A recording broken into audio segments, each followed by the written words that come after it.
दरभंगा नगर निगम चुनाव के नामांकन की अंतिम दिन होने की वजह से आज नामांकन कराने वाले अभ्यर्थियों की उमड़ी भीड़। इसी दरमियान सामाजिक कार्यकर्ता के रूप में वर्षों से कार्य करती आ रही मीना कुमारी उर्फ मीना झा के द्वारा भी महापौर पद के लिए नामांकन किया गया।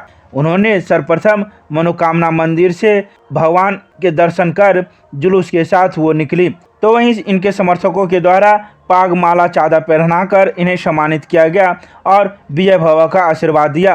गौरतलब है कि मीना झा वर्षों से सामाजिक कार्यकर्ता के रूप में समाज में काम करती आ रही है।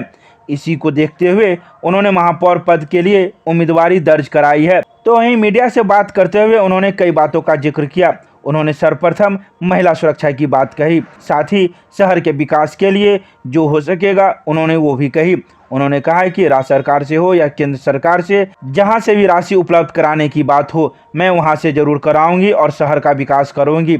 खासकर पढ़ाई लिखाई के अलावा सड़क, नाला, स्वास्थ्य के हो रहे आधे अधूरे काम को भी पूरा करने का वादा किया। आइए सीधे रूप से हम आपको सुनाते हैं कि आखिर उन्होंने पूजा पाठ करने के दौरान जनता से आशीर्वाद लेने के बाद क्या कुछ कहा मीडिया को। आज हम डीडीसी ऑफिस में अपना नामांकन देने जा रहे हैं और मिथिलावासी से और अपने दरभंगा वासी से कहना चाहते हैं कि एक बार अपना आशीर्वाद हमको दे।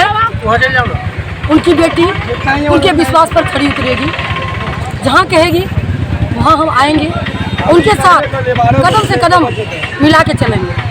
किस पद के लिए उम्मीदवार कर? मेयर पद के लिए। अच्छा, क्या आपको लग रहा है दरभंगा में जो ऐसा कुछ करना बाकी है? दरभंगा में बहुत कुछ करना बाकी है, जो नहीं हुआ है वो करेंगे, क्योंकि हम ठान लिए हैं कि दरभंगा का विकास हम करके रहेंगे। हम दरभंगा का विकास क्या क्या सोचे हुए हैं? बेटी का सुरक्षा, बेटी के लिए नया ऑटो गाड़ी पिंक कलर का, और जल जमाव, सड़क और अतिक्रमण जो लोग कहते हैं उनको अतिक्रमण नहीं कहा जाए, उनके लिए व्यवस्था करेंगे। नगर निगम आम जनता के लिए पार्किंग का व्यवस्था करेंगे। खिलाड़ी के लिए उचित स्थान बनाएंगे। गायक के लिए अच्छा एक ऑडिटोरियम बनाएंगे, क्योंकि बहुत समस्या है जो समस्या लेके हम आए हैं, और वो समस्या जो हमको मिथिला का आशीर्वाद मिला, विकास के लिए हम पुरजोर सहयोग और आशीर्वाद मांगने के लिए हर घर जाएंगे। अपनी माँ, अपनी बहन, अपनी चाची, अपनी मौसी सबसे विनती, भाई सबसे विनती, छोटे सबको प्यार देते हुए इतना ही कहेंगे कि एक बार मेरा साथ दो, जीवन भर हम आपका साथ देंगे।